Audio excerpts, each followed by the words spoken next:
Pas d'idée? Oula. Bon, les adultes, il faut sauver les meubles. Zacharie. Vous connaissez combien de Zacharie dans la Bible? Un seul. C'est qui? Pardon? Oui, il y a Zacharie, le mari d'Élisabeth, effectivement.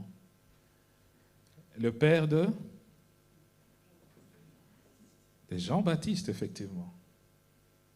Donc Zacharie, c'est le père de Jean-Baptiste, le mari d'Élisabeth, la sœur de la cousine de Marie. Mais il y a un autre Zacharie dans l'Ancien Testament. Qui c'est? Le Zacharie de l'Ancien Testament. Pardon?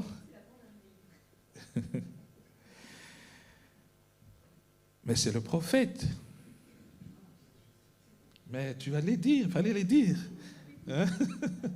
C'est le prophète. Alors nous allons prendre nos Bibles dans le livre du prophète Zacharie, dans l'Ancien Testament, et nous lirons au chapitre 4, du 1er au 9e verset. Zacharie 4, 1 à 9. La Bible nous dit ceci. L'ange qui parlait avec moi revint, et il me réveilla comme un homme que l'on réveille de sommeil. Il me dit, « Que vois-tu » Je répondis, « Je regarde, et voici, il y a un chandelier tout d'or, surmonté d'un vase et portant 7 lampes, avec 7 conduits pour les lampes qui sont au sommet du chandelier. Et il y a près de lui 2 oliviers, l'un à la droite du vase et l'autre à sa gauche. Et reprenant la parole, j'ai dit à l'ange qui parlait avec moi, « Que signifient ces choses, mon Seigneur ?» L'ange qui parlait avec moi me répondit, « Ne sais-tu pas ce que signifient ces choses ?» Je dis, « Non, mon Seigneur. » Alors il reprit, il me dit, « C'est ici la parole que l'Éternel adresse à Zorobabel. Ce n'est ni par la puissance, ni par la force, mais c'est par mon esprit, dit l'Éternel des armées. Qui es-tu, grande montagne devant Zorobabel? Tu seras aplani. Il posera la pierre principale au milieu des acclamations. Grâce, grâce pour elle. La parole de l'Éternel me fut adressée en ces mots. Les mains de Zorobabel ont fondé cette maison, et ses mains l'achèveront, et tu sauras que l'Éternel des armées m'a envoyé vers vous. Amen. Alors Zacharie, c'est parmi les prophètes d'Israël, on parle notamment des petits prophètes. Dans la Bible, on essaie un peu de subdiviser les prophètes. Il y a les grands prophètes, notamment Ésaïe, Ézéchiel, Jérémie. On les appelle les grands prophètes, pas tout simplement parce qu'ils étaient grands, mais tout simplement à cause du contenu de leur message, de leur prophétie dans la Bible. Nous voyons qu'il y a beaucoup de chapitres dans leur prophétie. Et les autres, on l'appelle petits prophètes, parce que ce sont des petits livres. Et d'ailleurs, quand on ouvre sa Bible, ce n'est pas évident qu'on retrouve facilement Zacharie, Agé, ou bien Sophonie. Souvent, c'est des livres qui nous demandent un peu de temps pour les trouver, mais c'est parce que le contenu de leur message est court, mais ce n'est pas pour autant qu'ils n'étaient pas des prophètes importants de la part du Seigneur. Et donc, on essaie de situer Zacharie, alors que Ésaïe, Jérémie, ils ont eu à proclamer la parole de Dieu quand Israël était encore en exil. Ici, Israël, notamment Juda, venait de rentrer après l'exil. Donc Dieu a utilisé Cyrus, le roi Cyrus, pour ramener donc le peuple de Dieu à Jérusalem, pour que Jérusalem soit construite et que le temple aussi soit construit. Parce que pour Israël, sans la ville, c'est pourquoi d'ailleurs jusqu'à aujourd'hui ils continuent à se battre, parce que la terre pour eux compte beaucoup, mais aussi le temple. Ils sont en train de se battre aujourd'hui pour récupérer Jérusalem-Est, parce que là où se trouverait la mosquée de musulmans, en fait, c'est là où pour eux que doit être construit le temple, troisième temple. Et donc ça, c'est autre chose. Alors, et donc le peuple revient de la captivité, revient de l'exil. Ils arrivent donc à Jérusalem. Et là, il y a deux grands personnages en ce moment. Il y a notamment Zorobabel qui est le gouverneur, donc celui qui gère comme gouverneur, et Josué qui était aussi comme prêtre, donc c'est lui qui devait comme responsable de culte. Et à travers Zacharie, Dieu dit au peuple qu'il n'a pas abandonné son plan. Je n'ai pas abandonné mon plan, je vais achever ce que j'ai commencé. Et donc ça c'est la parole de Dieu. Et c'est dans cette dynamique que vient la parole de Zacharie que nous venons de lire ici, et plus précisément le verset qui nous concerne aujourd'hui, c'est le verset 6. Ce n'est ni par la puissance, ni par la force, mais c'est par mon esprit. Et donc le message central ici, bien-aimé dans le Seigneur, c'est pour nous dire que l'œuvre de Dieu ne dépend pas, premièrement, des moyens humains. L'œuvre de Dieu dépend de Dieu. C'est Dieu qui porte son œuvre. C'est Dieu qui conduit son œuvre. C'est Dieu qui accomplit ce qu'il a promis. Et donc il avait décidé, à cause de la désobéissance de son peuple, de l'envoyer en exil pour apprendre à être fidèle vis-à-vis de Dieu. Et donc c'est lui qui ramène encore ce peuple pour marcher avec lui. Et cette parole, nous allons voir que ne concerne pas seulement Israël, et cette parole, elle nous concerne aussi, nous, aujourd'hui. Alors, donc nous voyons Zorobabel qui avait cette mission de reconstruire le temple, mais tout n'allait pas en sa faveur. Pourquoi? Parce qu'il y avait peu de moyens matériels. Il revenait de l'exil. Il n'avait rien, il n'avait pas encore vraiment le contrôle de toute la situation. Il n'y avait pas assez de main-d'œuvre. Il y avait aussi l'opposition des autres peuples habitants qui étaient là. Nous connaissons, si nous lisons dans le texte, le livre de Néhémie, nous allons voir comment est-ce que Néhémie a eu de l'opposition vis-à-vis. Donc c'était pendant cette période. Il y avait des découragements intérieurs. Vous voyez, vous revenez, vous trouvez tout était détruit. Vous ne savez pas comment est-ce que repartir. Et donc, peut-être que ce matin, tu peux te retrouver aussi dans cette situation où il y a quelque chose, il y a comme une montagne devant toi. Tu ne sais pas comment est-ce que t'en sortir. Tu te sens découragé, tu te sens sans force. Et donc le Seigneur, aujourd'hui, t'adresse cette parole. Tu te sens peut-être petit, mais Dieu t'adresse cette parole ce matin. Et donc ici, nous voyons que Dieu ne commence pas par lui donner des ressources humaines. Dieu commence par ajuster son regard. Dieu commence à changer d'abord son regard, à changer sa perception. Et l'apôtre Paul nous dit dans Romains chapitre 12 que ne vous conformez pas au siècle présent, mais soyez renouvelés par l'intelligence. Donc notre intelligence doit être renouvelée par Dieu. Dieu doit nous montrer effectivement comment est-ce que nous devons penser, comment est-ce que nous devons voir. Parce que Zorobabel, lui, il regardait autour de lui. Il voyait les ruines, il voyait les gens qui sont découragés, fatigués. Et il se disait, est-ce possible de reconstruire le temple.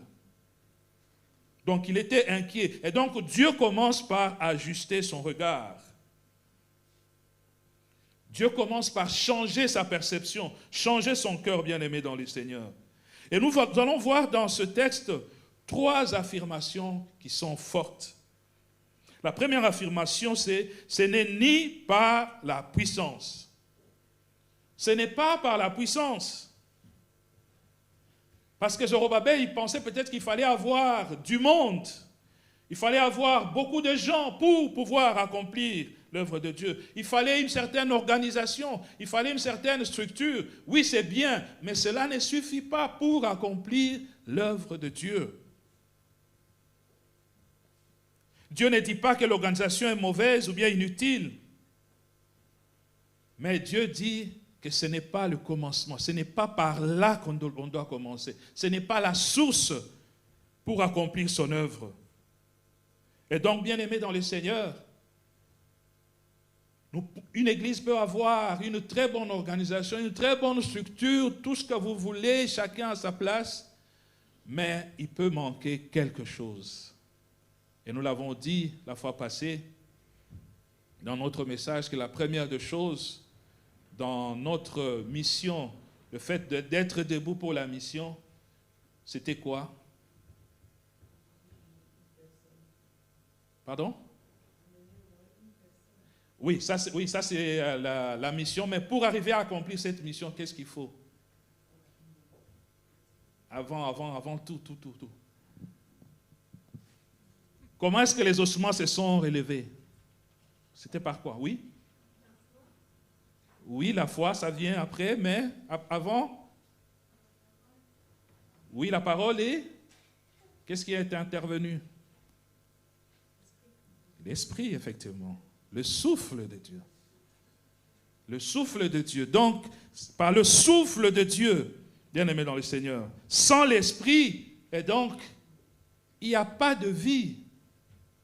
Il n'y a pas de vie. Ça risque d'être comme un rassemblement tout simplement de gens. Mais là où il y a l'esprit de Dieu, il y a la vie. Et on sent la présence de Dieu. C'est comme, par exemple, ceux qui se sont décidés de construire la tour de Babel. C'était une œuvre vraiment égoïste à leur niveau, donc ils veulent montrer qu'ils sont puissants, qu'ils sont grands. Et qu'est-ce qui s'est passé? Dieu les a confondus. Mais nous voyons qu'au début, lorsque le Saint-Esprit est descendu sur les apôtres, ces personnes qui étaient dans la chambre haute, ces petits nombres, mais utilisés par le Saint-Esprit, ils ont accompli de grandes choses. Et aujourd'hui, nous connaissons l'Évangile grâce à ces personnes. Donc nous voyons qu'avec Dieu, ce n'est pas nécessairement les ressources humaines, mais c'est d'abord son esprit. Que son esprit travaille en nous. Et chacun de nous, dans tout ce qu'il a à faire, il doit effectivement rechercher l'esprit de Dieu dans l'œuvre qu'il accomplit pour Dieu, parce que c'est l'œuvre de Dieu et c'est Dieu qui nous montre comment est-ce que nous devons travailler pour lui, par son esprit bien-aimé dans le Seigneur. Oui, deuxième affirmation, ce n'est ni par la force, ni par la puissance, c'est-à-dire on voit le nombre, on voit, c'est vrai qu'on dit que l'union fait la force, et c'est bien. Pour l'œuvre de Dieu, ce n'est pas nécessairement vrai. Mais c'est lorsqu'on est avec Dieu. Avec Dieu, nous ferons des exploits. Avec Dieu. Et donc, ni par la force, ici, on peut expliquer ça, la force peut renvoyer à la force individuelle. C'est-à-dire à des compétences. C'est-à-dire que moi, je suis apte à cela. C'est bien. Le charisme, ou bien l'intelligence, le leadership. Que moi, j'ai ceci, donc ça va aller. Non, ce n'est pas suffisant. Que moi, je travaille. Zorobabel aussi pouvait se dire ça. Il pouvait se dire que je vais arriver, je vais me battre, je vais donner me donner à fond pour accomplir cela. Mais le Seigneur veut tout simplement lui dire, ce n'est pas par ta force. Dans l'œuvre que tu as accomplie pour le Seigneur, ce n'est pas par ta force. Donc, laisse la place à l'Esprit de Dieu de travailler en toi pour accomplir l'œuvre de Dieu bien-aimé dans le Seigneur. Nous voyons Dieu qui a appelé Moïse pour délivrer son peuple. Mais avant cela, lorsque Moïse a vu qu'on était en train de maltraiter un Hébreu, qu'est-ce qu'il a fait? Il a voulu les défendre. Et en cherchant à défendre, qu'est-ce qui est arrivé? Il a tué l'Égyptien. Et puis qu'est-ce qu'il a fait après? Il s'est enfui. Il pensait défendre son peuple, mais par ses propres moyens, il a échoué, il était obligé de fuir.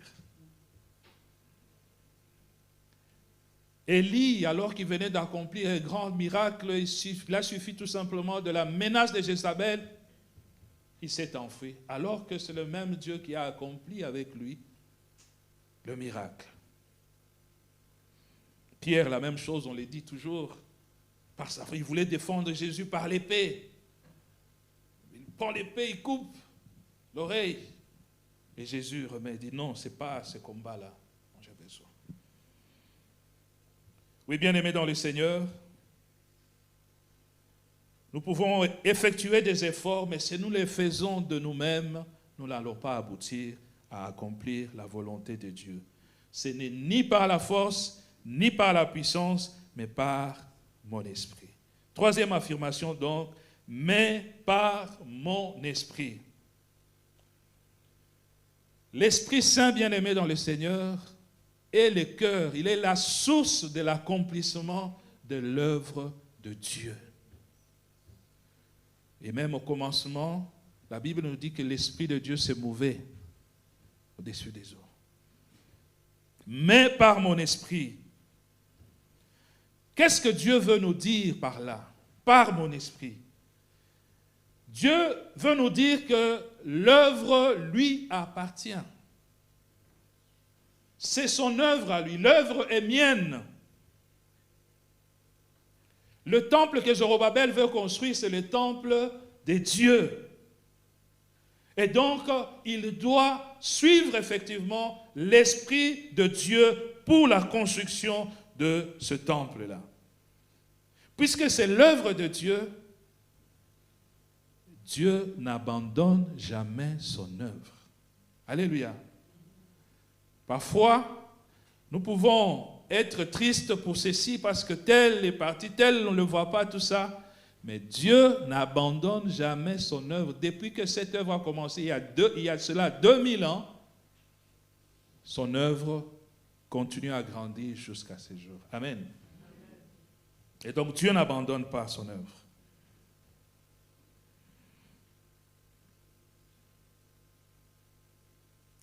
Alors avant de demander à Dieu, avant de faire son œuvre, dont nous devons lui demander, nous devons venir chaque fois devant lui, Seigneur, comment est-ce que tu veux que je puisse te servir?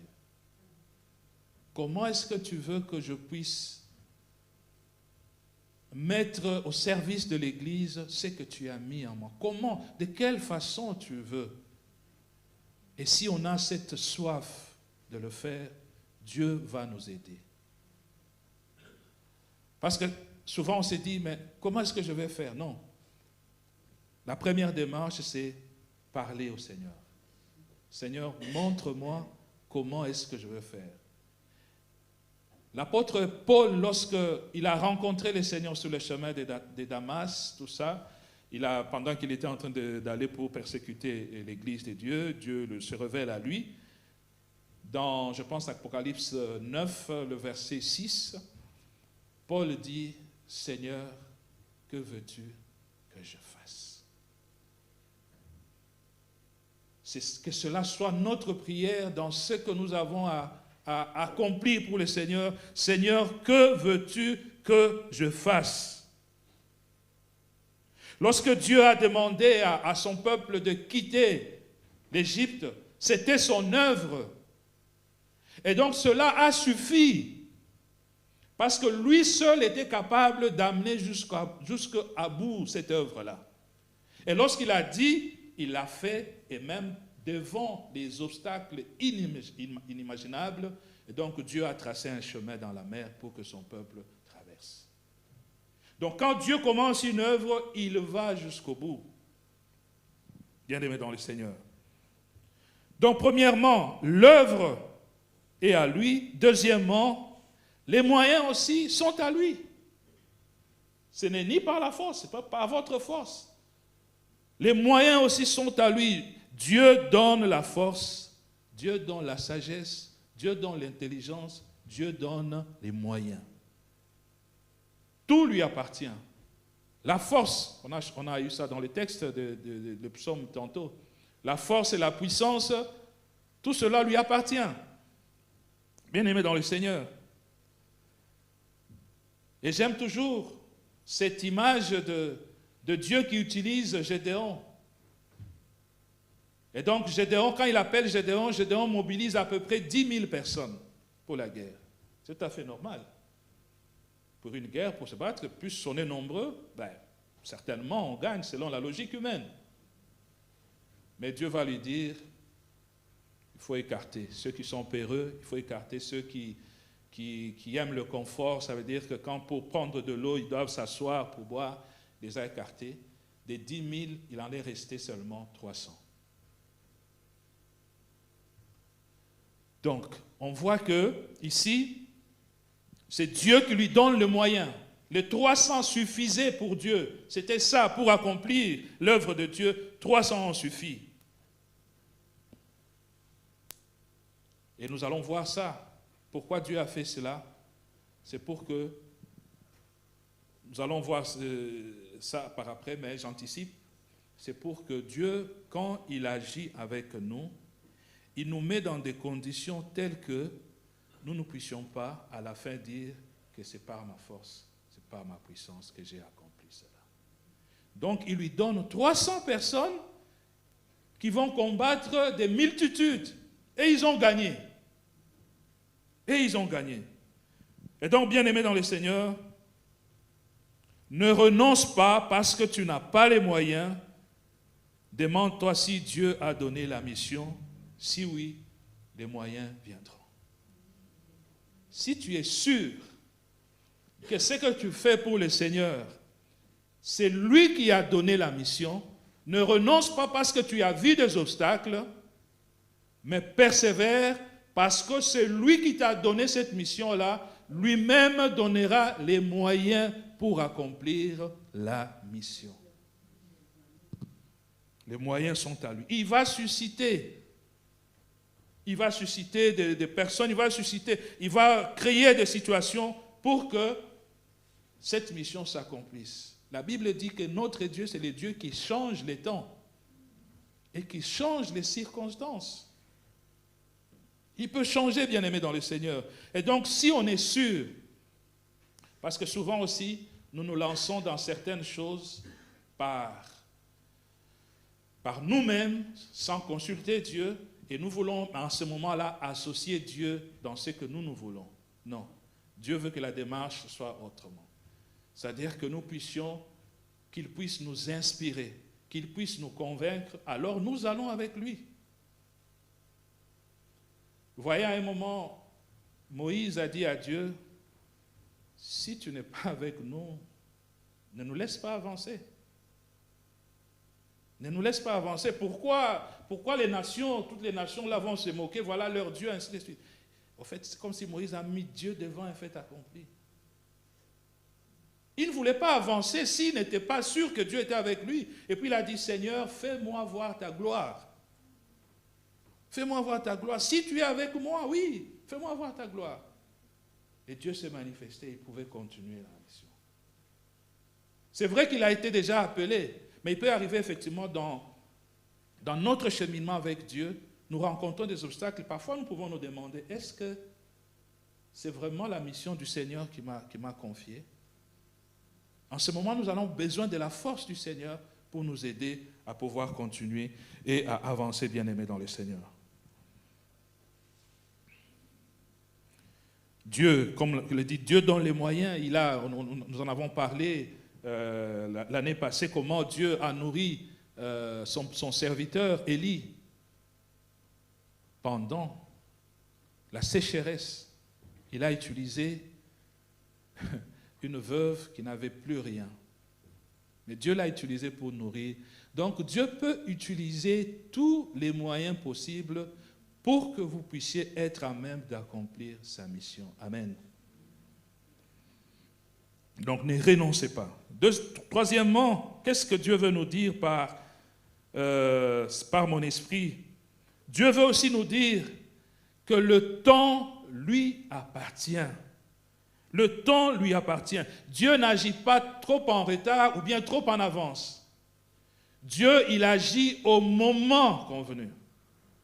Ce qu'on appelle en théologie le kairos, c'est-à-dire que le temps, le bon temps, le temps qu'il fallait. Donc Dieu n'agit pas trop en retard ou bien trop en avance. Dieu accomplit son œuvre au moment fixé.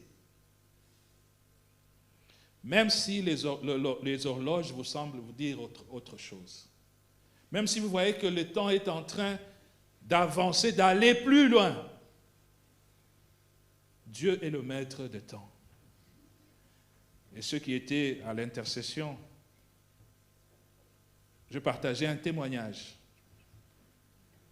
Il faut venir à l'intercession pour suivre les témoignages. Je ne veux pas vous les dire ici. Cherchez ceux qui étaient à l'intercession, ils vont vous les dire. Pardon? Peut-être ils vont les dire s'ils veulent. Mais c'est tout simplement pour dire que Dieu est maître de temps. Cherchez à suivre ce témoignage-là. C'est pour expliquer effectivement ça, parce que souvent nous prenons les choses, mais Dieu le fait encore aujourd'hui. Que nous pouvons penser que le temps est passé. Mais Dieu peut faire concourir les choses pour que ce qu'il a prévu pour vous, il puisse l'accomplir. Amen. Donc c'est lui qui est le maître de temps. Bien que Isaac est venu 25 ans après, pour Dieu c'était le temps favorable. Alléluia. Même si ça a fait 25 ans. Joseph a eu des rêves, il voyait diriger ses frères, mais cela a pris du temps. Il fallait 13 ans après. 13 ans, c'est l'âge de mon garçon là. 13 années. Bien-aimé dans le Seigneur, c'est Dieu qui est le maître de temps. La foi, une autre dimension de la foi, ce n'est pas tout simplement le fait de savoir que Dieu peut faire. Oui, il fera, on le chante. Bien-aimé dans le Seigneur, on le chante bien. Mais aussi, dans notre foi, de savoir que Dieu fera, que nous puissions mettre ces dimensions du temps, qu'il le fera quand il voudra. Amen. Pas quand nous voulons, mais quand il voudra le faire, il le fera. Quel que soit le temps, quelle que soit la durée de la nuit, il le fera, bien-aimé dans le Seigneur. C'est cette dimension aussi qu'il faudra ajouter à notre foi. Parce qu'on dit que Dieu, mais tu avais dit que tu vas le faire, oui, mais ta foi, sois patient, sois persévérant dans le Seigneur. Quatrièmement, Dieu veut nous dire en disant que c'est par mon esprit, Dieu veut nous dire aussi, bien-aimés dans le Seigneur, que le chemin lui appartient. Que le chemin lui appartient. Dieu n'emprunte pas les chemins selon la logique des hommes. Dieu emprunte les chemins qu'il veut emprunter pourvu qu'il accomplisse sa volonté dans ta vie, bien-aimé dans le Seigneur. Dieu utilise parfois des moyens faibles, inattendus, pour accomplir ses desseins. Vous savez que pour que son peuple puisse quitter l'Égypte pour aller dans les déserts, il y avait un autre chemin qui était court. N'est-ce pas? Pour aller dans la terre promise, il y avait un chemin qui était court. Mais Dieu a choisi qu'il puisse prendre ce chemin-là. Il devait traverser la mer, aller dans le désert, et ainsi. C'est le chemin que lui a voulu. Mais finalement, le peuple était arrivé jusque dans la terre promise. Ce qu'il promet, il accomplit. Le chemin pour qu'on y parvienne, ça dépend. Et donc, nous pouvons être dans l'attente du Seigneur d'une même bénédiction, mais Dieu ne va pas utiliser le même chemin. Dieu ne va pas utiliser le même moyen. Parfois, on verse un peu dans... Mais Seigneur, tu l'as fait... On attend peut-être que Dieu agisse comme il a agi chez l'autre. Non. Attends-toi tout simplement à Dieu. Les moyens, le temps, lui appartient, bien-aimé dans le Seigneur. C'est à lui. Donc, ne juge pas trop vite le chemin de Dieu, parce que la logique de Dieu n'est pas notre logique. Vos pensées ne sont pas mes pensées. Et vos voix ne sont pas mes voix. Alléluia. Donc, nos pensées ne sont pas les pensées de Dieu. Donc, c'est par mon esprit, ça veut dire que le chemin à emprunter, c'est moi. Et Dieu peut nous utiliser, parler à nos cœurs pour nous montrer le chemin à suivre. Quand peut-être tout le monde va dire que non, ce n'est pas le bon, voilà, selon la logique, c'est ceci. Mais lorsqu'on est convaincu du chemin que le Seigneur nous donne, on suit ce chemin, même si on est seul. On n'est jamais seul parce qu'on est toujours avec lui. Et donc, moi, avec le Seigneur, c'est la majorité. Amen.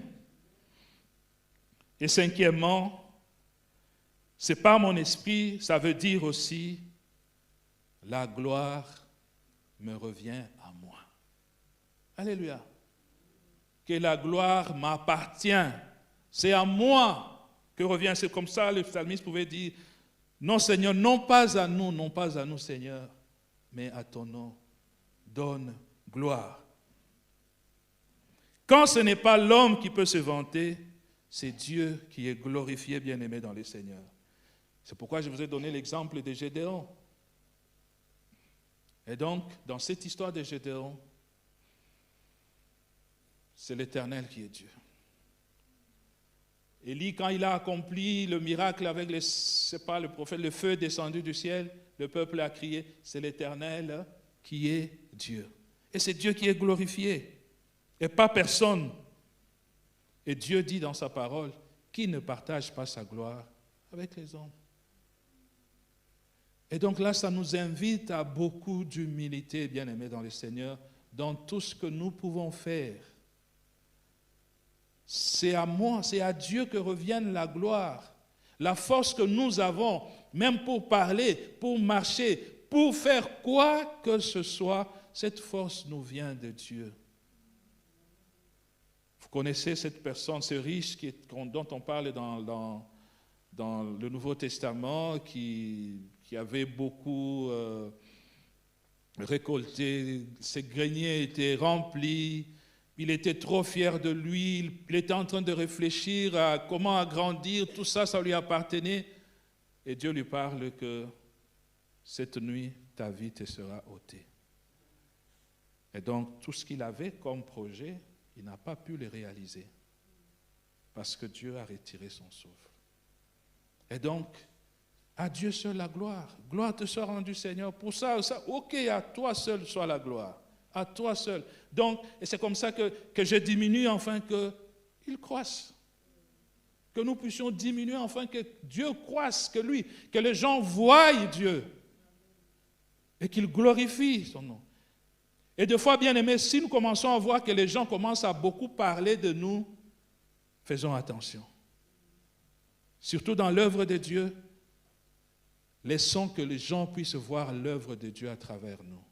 C'est vrai, Dieu nous utilise, mais si nous voyons que les gens commencent à trop nous élever, disons non, ça c'est Dieu. C'est Dieu qui accomplit. Disons-le que c'est Dieu. Qu'ils comprennent que ce n'est pas par ma force, mais c'est par la force de Dieu. Bien-aimés dans le Seigneur, pourquoi nous accrocher à l'Esprit de Dieu? Parce que l'Esprit de Dieu est capable d'ouvrir les portes. Les portes qui semblent fermées, l'Esprit de Dieu est capable de les ouvrir. De les ouvrir, bien-aimés dans le Seigneur.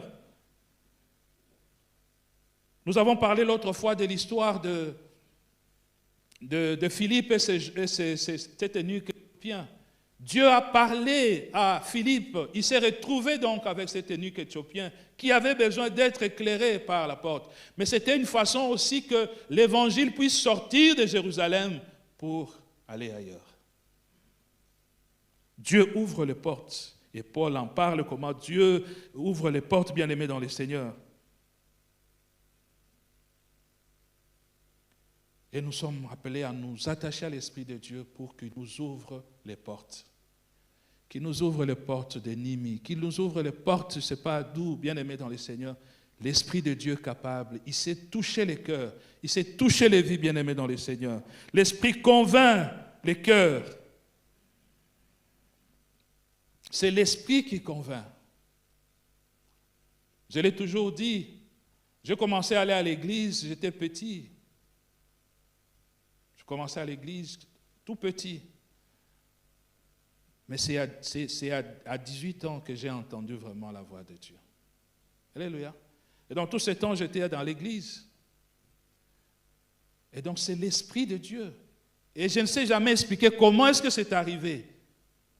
Mais j'ai senti tout simplement qu'il y avait quelque chose qui a changé dans ma vie. J'ai donné ma vie au Seigneur. J'ai dit, Seigneur, prends ma vie. Je connais au moins ce texte de ton homme qui m'a été prêché pour dire que choisis aujourd'hui entre la vie. Dieu te donne la vie, la mort. Choisis la vie afin que tu vives. Et en ce moment-là, c'était une autre compréhension. Je dis que je devais choisir la vie. Et j'ai choisi la vie. Et donc ça, c'est l'Esprit de Dieu qui convainc. Et lorsqu'on a l'Esprit de Dieu, on ne va pas forcer. Lorsque nous prions, bien-aimés, c'est pourquoi aussi l'importance de la prière. Lorsque nous nous adressons à Dieu, nous crions à lui. Nous lui demandons sa grâce, qu'il descende, qu'il agisse par son esprit. Et nous verrons effectivement la transformation des vies, la transformation des cœurs. Parce que l'Esprit de Dieu, c'est ça son rôle, effectivement. Il sonde les profondeurs du cœur. Il le touche et puis il change. Et c'est comme ça que l'apôtre Paul dit que non, notre combat, ce n'est pas un combat physique. Mais il y a des forteresses que nous devons renverser. Il y a des faux raisonnements que nous devons renverser. Et cela n'est possible que par l'Esprit de Dieu. Cela n'est possible que par la prière. Oui, bien-aimés dans le Seigneur. Qu'il arrive ce moment où, bien-aimés, quand on chante, on ouvre seulement la bouche, on prie, mais que le cœur soit touché. Alléluia. Quand on exerce un ministère, que le cœur soit touché, même pour accueillir les gens, quand quelqu'un vient, il entre dans l'église, juste le bonjour, le sourire qu'on lui donne, la personne soit touchée. Et ça, l'Esprit de Dieu peut faire ça. Et chacun, dans tout ce qu'il est en train d'accomplir comme ministère, l'Esprit de Dieu peut l'utiliser pour convaincre. L'Esprit de Dieu nous soutient.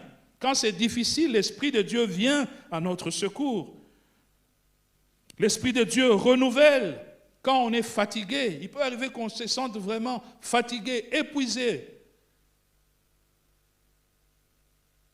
Et l'Esprit de Dieu peut nous renouveler. Renouveler nos forces, bien-aimés dans le Seigneur. Élie qui était sous les genêts, il a été renouvelé. Et puis il a pris, il a mangé, il pouvait avancer. Il a été restauré, il pouvait avancer, bien-aimés dans le Seigneur. Frères et sœurs dans le Seigneur, cherchons l'Esprit de Dieu. Comme on l'a dit, l'un des piliers, effectivement, de cette mission que nous avons, de nous tenir debout pour la mission, c'est le souffle. Avant tout, c'est le souffle de Dieu, c'est l'Esprit de Dieu. Cherchons l'Esprit de Dieu, cherchons la présence du Saint-Esprit, cherchons à marcher par l'Esprit. Toutes ces choses, nous aurons des enseignements là-dessus, bien-aimés dans le Seigneur, parce que c'est important que le Saint-Esprit soit notre ami. Que le Saint-Esprit nous parle, que le Saint-Esprit nous dirige, que le Saint-Esprit nous aide dans nos décisions, que le Saint-Esprit nous aide dans tout ce que nous faisons, bien-aimés dans le Seigneur. Et donc, comme application, bien-aimée dans le Seigneur, pour l'Église, cheminée par l'Esprit, effectivement, c'est ce temps de prière. On ne va pas se fatiguer à vous le dire, bien-aimés. Vous avez le temps, venez le mercredi. Le Seigneur vous donne le temps, venez pendant ce temps. Ensemble, nous nous inclinons devant notre Seigneur, devant son trône. Et il est là pour nous écouter. Il est là pour agir, bien-aimés dans le Seigneur. Développons l'écoute du Seigneur par la méditation de la parole de Dieu, par des moments de silence, parce que nous sommes dans un environnement où il y a beaucoup de bruit, et quand il y a beaucoup de bruit, vous imaginez quand il y a beaucoup de bruit, c'est difficile. Et c'est comme ça que quand Bartimée avait crié, les autres disent, oh bon, il ne va pas t'entendre. Mais le cri de Bartimée, c'était un autre cri. C'était un cri qui a touché le cœur du Seigneur. Ce n'était pas par rapport à la voix audible, c'est effectivement quand il y avait tellement du monde, c'était difficile que Jésus, s'il devait avoir les oreilles, il devait écouter avec les oreilles physiques, il n'allait pas l'entendre. Donc, comme pour dire que quand il y a trop de bruit parfois, nous n'entendons pas. Nous sommes dans beaucoup de choses, donc il nous faut quand même des moments d'écoute, ça veut dire des moments où nous nous concentrons sur le Seigneur, que le Seigneur nous parle, que le Seigneur nous utilise, que le Seigneur travaille en nous. Un moment vraiment de silence, hors de bruit. Soyons dans l'attente, marchons dans l'obéissance, bien-aimés dans le Seigneur, dans la reconnaissance, dans l'action de grâce. Et Dieu veut que nous ne puissions pas faire son œuvre avec nos méthodes à nous, que nous puissions le chercher, que nous puissions avoir. C'est important que nous ayons ce temps, bien-aimé, pour dire, Seigneur, voilà une nouvelle année. Montre-nous le chemin. Comment est-ce que nous allons marcher? Dans la louange, comment est-ce que nous allons marcher? Dans l'école des dimanches, comment nous allons marcher? Chez les jeunes, comment est-ce que nous allons marcher? Chez les dames, comment est-ce que nous allons marcher? Par la foi, chez les hommes, comment est-ce que nous allons marcher? Chez tout le monde. Alléluia. Que l'Esprit de Dieu nous aide, bien-aimés dans le Seigneur. C'est la première des stratégies. Et peut-être de façon personnelle aussi, nous pouvons avoir des combats intérieurs, nous pouvons avoir des luttes, nous pouvons avoir des montagnes qui se dressent devant nous, bien-aimés, ou bien un travail que le Seigneur nous convainc, mais on s'est dit qu'on n'arrive pas à le faire comme il faut. Mais le Seigneur veut que tu ne t'appuies pas sur ta sagesse, sur ta force, sur ta puissance, sur tes compétences, sur tes moyens. Le Seigneur veut que tu t'appuies sur lui, tu comptes sur lui, tu pries, tu lui demandes son aide pour qu'il puisse te soutenir dans ce que tu entreprends. C'est peut-être un projet, bien-aimé dans le Seigneur. Prendre du temps dans la présence du Seigneur. Seigneur, que veux-tu que je fasse? Comment veux-tu, Seigneur, quand accepter, marcher au rythme, effectivement, de l'Esprit de Dieu? Et croire que là où toi tu ne peux pas, l'Esprit de Dieu peut t'aider à accomplir. Parce que ce n'est ni par la force, ni par la puissance, mais c'est par l'Esprit de Dieu. Pour terminer, bien-aimés dans le Seigneur, le verset 7 de Zacharie 4, on peut nous le mettre. Dieu dit, « Qui es-tu, grande montagne, devant Zorobabel? Tu seras aplani. Qui es-tu, grande montagne, devant Zorobabel? Tu seras aplani. » Et donc Zorobabel ici, il voyait une montagne. Imaginez-vous un peu une montagne devant vous alors que vous devez passer par là. Ça devient compliqué. Alors on se dit que c'est impossible. Ce n'est plus possible. Mais Dieu voit cette montagne aplanie. Alléluia. Dieu voit la montagne qui est aplanie. Pour toi, c'est une montagne, mais pour Dieu, c'est une plaine. Bien-aimés dans le Seigneur,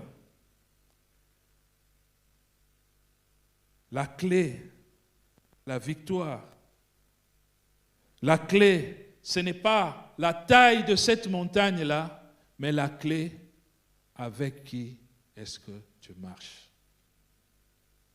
avec qui tu es. On a dit tantôt, avec Dieu, nous ferons des exploits. Donc, tant qu'on est avec ces dieux-là, tant qu'on s'appuie sur lui, quelle que soit la grandeur, la dimension de cette montagne, elle sera aplanée. Si tu marches seul, la montagne, effectivement, va t'écraser. Mais si tu marches avec l'Esprit de Dieu, la montagne va s'aplanir.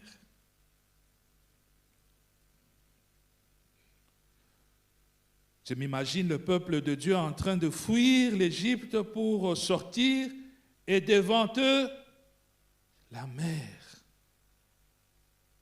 Certainement d'autres disent, mais Moïse, comment tu nous as... Qu'est-ce qui a fait que tu nous amènes ici? Mais où est-ce que... Ils ne voyaient pas d'issue. Alléluia. Ils ne voyaient pas d'issue. Mais le Seigneur avait la solution. Alors, dans nos impossibilités, le Seigneur trace un chemin. Il fraye un chemin. Jéricho, qui était une forteresse, Dieu dit, vous allez faire le tour 7 fois par jour. Et puis, le 7e jour, vous tournez 7 fois. 7e fois, vous criez tout simplement. C'était une forteresse. Et lorsqu'ils ont chanté des louanges, ils ont crié. La Bible nous dit que les murs de Jéricho se sont écroulés. Et donc, lorsqu'on a l'Esprit de Dieu, lorsqu'on va avec Dieu, les montagnes, les murs s'écroulent. Les murs s'écroulent. Golgotha, qui semblait une défaite, lorsque Jésus est mort, effectivement, le diable était content que Jésus, c'est fini pour lui. Mais il avait oublié qu'il était la résurrection et la vie. Alléluia. Donc, bien-aimés, il y a toujours une issue avec le Seigneur. Là où nous voyons les montagnes, Dieu voit des plaines, bien-aimés, dans le Seigneur. D'où l'importance de nous laisser conduire par son esprit. Alléluia. Que l'Esprit de Dieu nous aide cette année, bien-aimés, que nous puissions nous baser sur lui, même dans des petites choses, que l'Esprit nous conduise, que l'Esprit nous conduise, que l'Esprit nous aide, parce qu'il a été envoyé effectivement pour être à notre secours, pour nous aider dans notre faiblesse. Alléluia. Nous allons nous incliner dans la prière.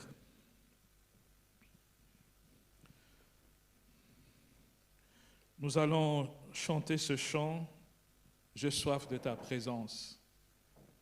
Divin chef de ma foi, dans ma faiblesse immense, que ferais-je sans toi?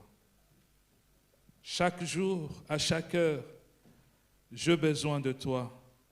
Viens Jésus et demeure auprès de moi. Que cela soit vraiment un cri de cœur pour vous durant cette année, dans ce que le Seigneur vous a donné comme responsabilité en tant que parent, en tant que dans le ministère, au niveau du travail, que le Seigneur soit votre aide. Disons-lui que nous avons soif de sa présence.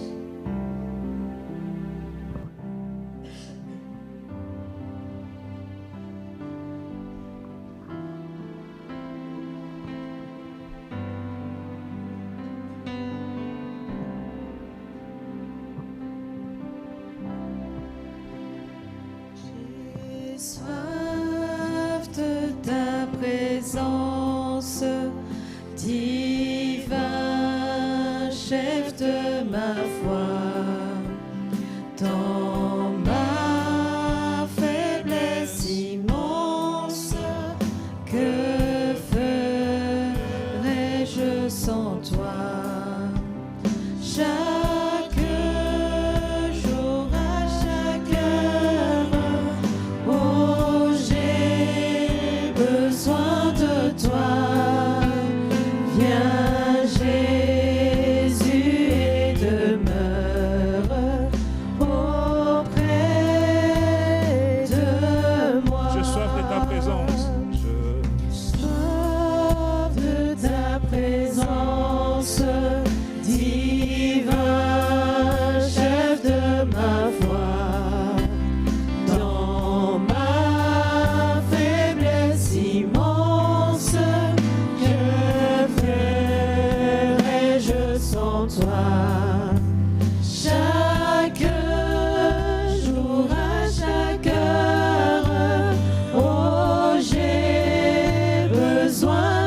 toi.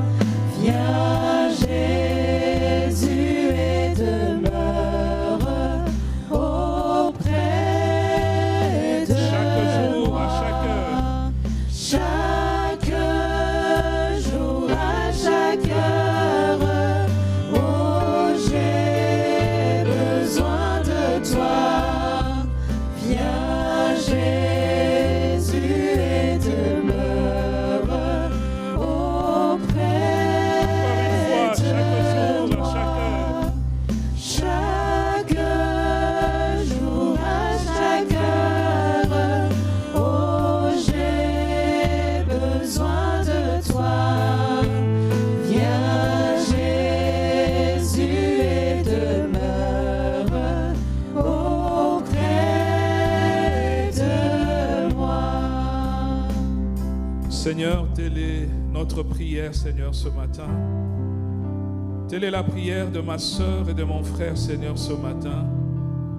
Nous avons soif de ta présence, Seigneur. Nous avons soif de ton esprit. Ton esprit de vérité, ton esprit de force, ton esprit d'amour, ton esprit de sagesse, ton esprit de joie. Que ton esprit remplisse nos cœurs. Que ton esprit remplisse nos vies. Que ton esprit remplisse nos familles. Que ton esprit remplisse ton Église, Seigneur. Nous avons soif de ta présence. Parce que sans toi, Seigneur, nous ne pouvons rien. Sans toi, Seigneur, cette année est perdue. Sans toi, Seigneur de gloire, nos projets, Seigneur, sont appelés à l'échec, Seigneur. C'est pourquoi, Seigneur, ce matin, nous t'invitons. Viens, Seigneur. Viens dans chaque vie, Seigneur. Viens dans chaque vie, Seigneur. Viens, Seigneur, dans chaque cœur, Seigneur. Viens nous remplir. Nous avons besoin de toi. Seigneur, souvent, nous forçons les choses. Souvent, Seigneur, nous comptons sur nous-mêmes. Souvent, Seigneur, nous faisons des choses, Seigneur, parfois par orgueil, par égoïsme, Seigneur. Mais ce matin, tu veux que nous puissions accomplir ton œuvre par ton esprit, Seigneur. C'est bien d'avoir des stratégies, c'est bien d'avoir des structures, c'est bien d'avoir du monde. Mais toi, tu veux, Seigneur, que, Seigneur, la première des choses, c'est ton esprit, Seigneur. Parce que ton esprit parle, c'est ton esprit qui convainc, c'est ton esprit qui ouvre les portes, c'est ton esprit qui donne la force, c'est ton esprit qui rend capable, Seigneur, d'accomplir ta volonté, d'accomplir un ministère, Seigneur. Parfois, nous nous sentons épuisés, fatigués. C'est ton esprit qui renouvelle nos forces, Seigneur. Et nous prenons de l'envol, nous prenons un nouvel élan avec ton esprit, Seigneur.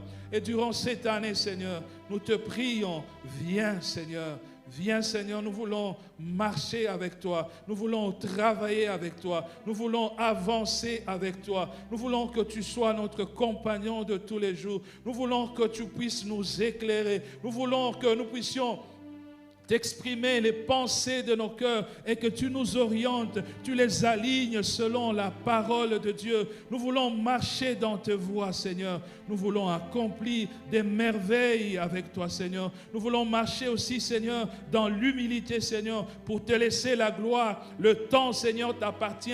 L'œuvre, Seigneur, t'appartient, Seigneur de Tout-Puissant. Oui, Seigneur, tout est à toi, éternel. La gloire te revient à toi et à toi seul, Seigneur. Les moyens, c'est toi qui les donnes, Seigneur. Tu es le Dieu qui suscite, Seigneur. Tu es le Dieu qui peut faire bouger, Seigneur, le monde pour accomplir ta volonté dans la vie de ceux qui te cherchent, dans la vie de ceux qui s'appuient sur toi. Et ce matin, Seigneur, nous voulons être de ceux qui s'appuient sur toi. Ce matin, nous voulons, Seigneur de gloire, nous accrocher à toi, Seigneur, parce que nous savons, Seigneur, que avec toi, Seigneur, nous avons la victoire. Qu'avec toi, Seigneur, nous allons produire des fruits, Seigneur, qui édifient. Beaucoup de fruits, Seigneur, des fruits, Seigneur, de gloire, qui, Seigneur, de gloire, ramènent encore, Seigneur, d'autres à toi, éternel de gloire. Seigneur, nous voulons être debout pour accomplir ta mission, mais nous ne pouvons pas la commencer sans ton esprit, Seigneur. Alors aide-nous par ton esprit. Manifeste-toi dans ton Église, conduis toutes choses, Saint-Esprit, sois le maître, sois le patron de toutes choses durant cette année dans notre Église. Au nom de Jésus, nous avons ainsi prié. Amen.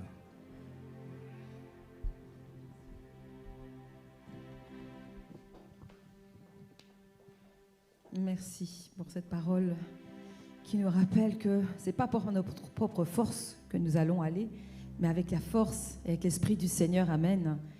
Et à travers ce que nous avons mis de côté pour le Seigneur, nous allons passer pour les offrandes.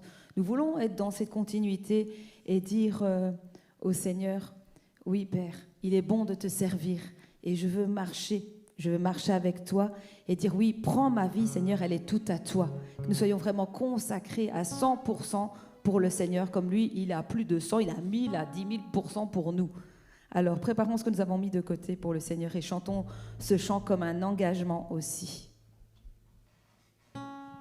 Et on peut se lever pour ce chant-ci.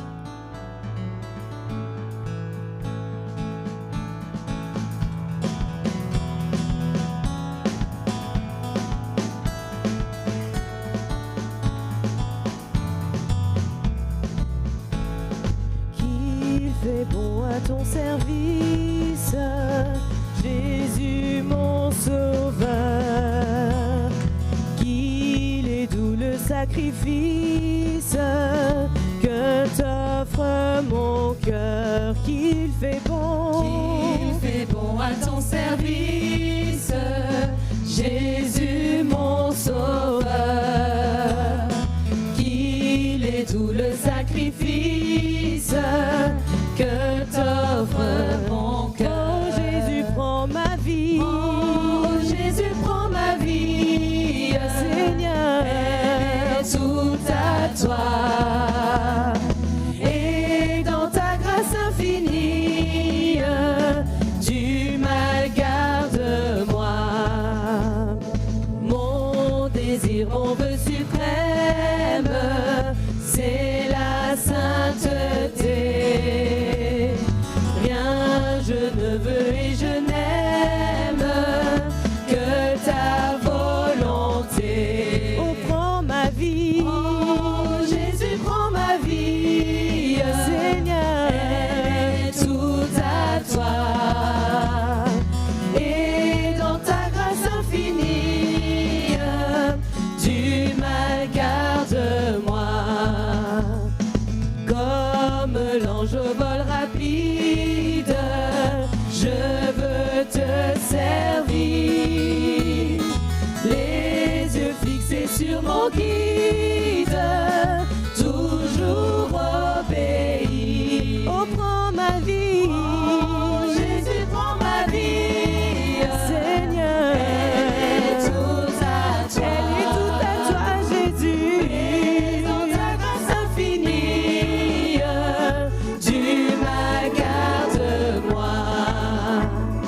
Travail, douleur et souffrance, non, je ne crains rien. Sois Jésus mon espérance, voilà mon seul bien. Prends ma vie, oh, Jésus, prends ma vie, Jésus, elle est tout à toi, Seigneur. Et dans ta grâce infinie, du mal garde-moi. Ensemble donc vers la gloire, marchons en avant, chantant l'hymne de victoire, toujours triomphant. Prends ma vie, prends Jésus, prends ma vie, elle est tout à toi, Seigneur. Et dans ta grâce infinie, du mal garde-moi. Oh, Jésus, prends ma vie, oh, Jésus, prends ma vie, Seigneur, elle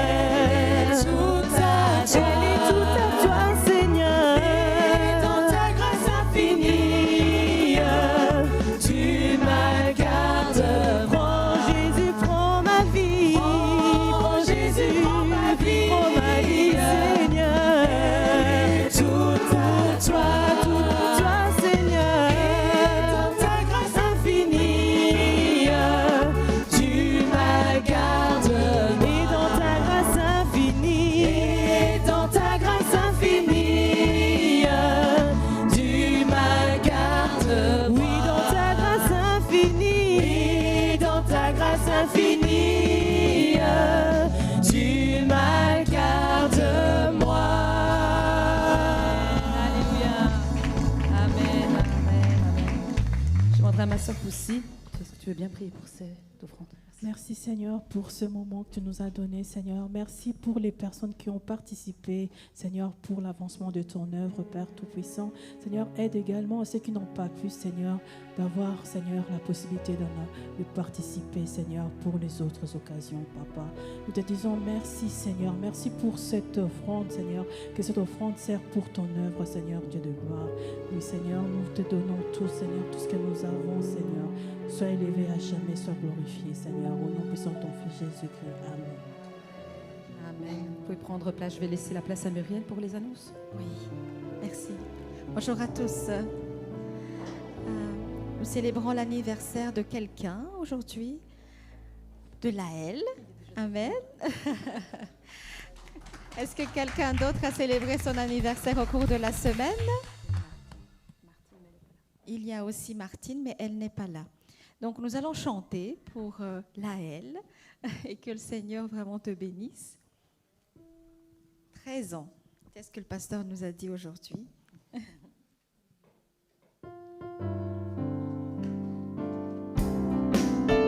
Joyeux anniversaire,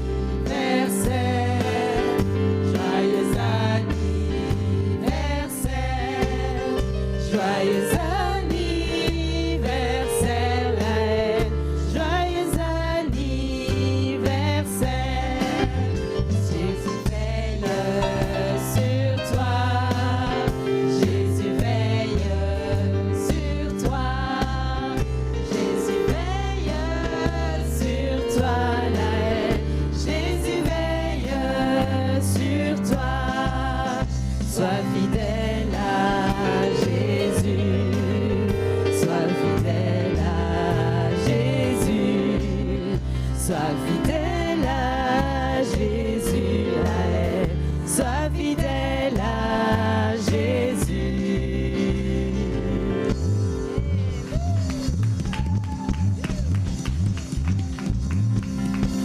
Nous allons prier pour toi.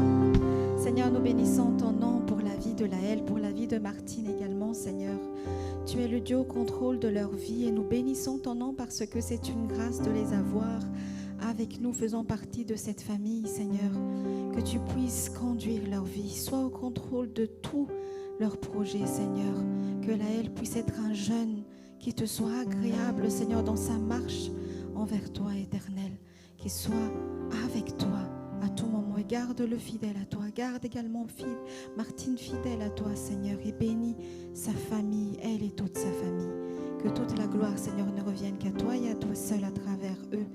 Au nom de Jésus. Amen. Amen. Pour le programme de la semaine. Donc ce mardi 27 janvier à 19h30, c'est le début des cours de baptême. Il n'est pas encore trop tard, je pense. Si vous souhaitez faire partie de cette aventure avec le Seigneur ou c'est le point de départ avec lui, à 19h30, c'est sur Zoom. Vous pouvez vous rapprocher du pasteur si vous souhaitez faire partie de cela. Donc mardi 27 janvier à 19h30 sur Zoom. Mercredi à 19h30, c'est notre dernier mercredi du mois, donc c'est jeûne et prière. Et rendez-vous ici à l'église à 19h30 pour clôturer cela ensemble dans la prière.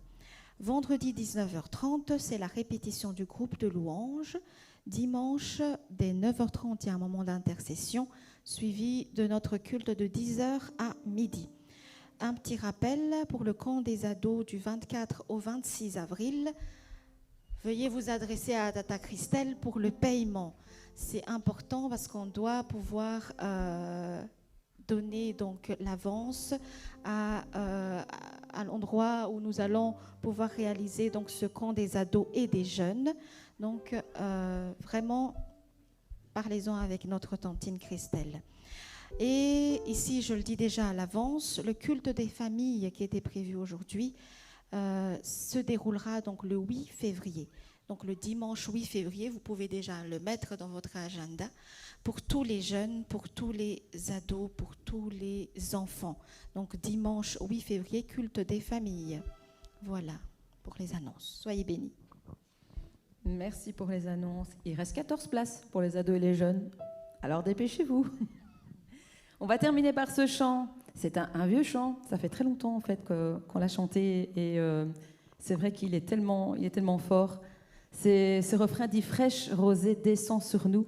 Vraiment que l'Esprit du Seigneur descende sur nous, nous guide durant toute cette semaine et même tout le restant de notre vie et que nous soyons vraiment arrosés par cette pluie du Seigneur. Amen. Nous allons chanter ce chant.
Présence au milieu de nous. Merci de nous avoir convoqués en ces lieux. Merci, Seigneur, pour cette célébration en ton honneur. Tu es notre Dieu et tu le mérites, Seigneur. Merci pour la présence de mon frère et de ma sœur en ces lieux. Tu as conduit, Seigneur, nos pas ici, Seigneur, pour communier avec toi, pour recevoir, Seigneur, notre reconnaissance, nos cris de cœur aussi, Seigneur de Tout-Puissant, mais aussi pour que tu nous parles, Seigneur. Merci, Seigneur, pour ta parole, parce que tu nous interpelles, Seigneur, à marcher avec toi, à marcher avec ton esprit, à te mettre, Seigneur, au premier plan. Que toute la gloire, Seigneur, te revienne à jamais. Nous sommes dans la joie de nous retrouver, Seigneur, dans ta maison éternelle. Et nous ne cesserons de le dire comme le psalmiste.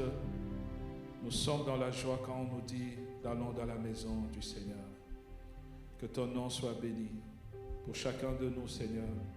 Au-delà de tout ce que, Seigneur, nous t'avons exprimé comme louange, Seigneur, nous voulons te prier pour le fardeau que portent, Seigneur, certains parmi nous, des fardeaux lourds, Seigneur, qui sont comme des montagnes. Merci parce que tu nous as dit que, Seigneur, avec toi, Seigneur, ces montagnes, Seigneur, vont s'aplanir. Seigneur de gloire, seront des plaines et nous pouvons marcher, nous pouvons avancer, Seigneur, nous pouvons danser, nous pouvons nous réjouir parce que tu es avec nous, Seigneur. Bénis ceux qui n'ont pas pu être là pour l'une ou l'autre raison, Seigneur. Ceux qui travaillent, ceux qui sont souffrants, malades, Seigneur, que tu les soutiens. Ceux qui hésitent encore, Seigneur, qui se posent beaucoup de questions, par ton esprit, Seigneur, visite-le et, Seigneur, touche leur cœur éternel. Nous te recommandons notre semaine pour ceux qui travaillent, pour ceux qui sont occupés à beaucoup d'autres choses, Seigneur, pour ceux qui vont à l'école, Seigneur, les enfants, éternel, pour tout ce que chacun de nous fait. Nous voulons, Seigneur, que tu nous précèdes dans toutes choses et que tu nous fasses réussir, Seigneur, dans tout ce que nous avons comme défi éternel à relever durant cette semaine. Que ton esprit nous conduise et nous dirige en toutes choses. Nous te recommandons nos moments de rencontre de la semaine. Seigneur, précède-nous par ton esprit, Seigneur. Dans ce temps de prière, Seigneur, permets que nous puissions nous retrouver, Seigneur, et dans cet engagement avec toi, vraiment que ça soit un temps de communion avec toi, Seigneur, de recherche de ta face. Et lorsque nous sommes devant toi, Seigneur, révèle-toi. Bénis ce temps de répétition, Seigneur, pour la louange. Seigneur, inspire des cantiques, inspire, Seigneur, le service, Seigneur, de Tout-Puissant dans ce ministère. Bénis tous les ministères, Seigneur, que cela puisse édifier toute l'Église, afin que nous soyons préparés pour ta rencontre, Seigneur, le jour où tu reviendras nous chercher, Seigneur. Maintenant que nous arrivons à la fin de ces instants, nous voulons implorer ta bénédiction, Seigneur, sur ton peuple. Que l'Éternel vous bénisse. Que l'Éternel fasse luire sa face sur vous et qu'il vous accorde sa paix. Que l'Éternel tourne sa face sur vous et vous accorde sa grâce. Que le Seigneur vous fasse réussir là où il y a encore des montagnes. Que sa gloire puisse vous revêtir et que la victoire soit vôtre. Allons dans la paix du Seigneur. Au nom de Jésus, nous avons ainsi prié. Amen. Bon dimanche à tous.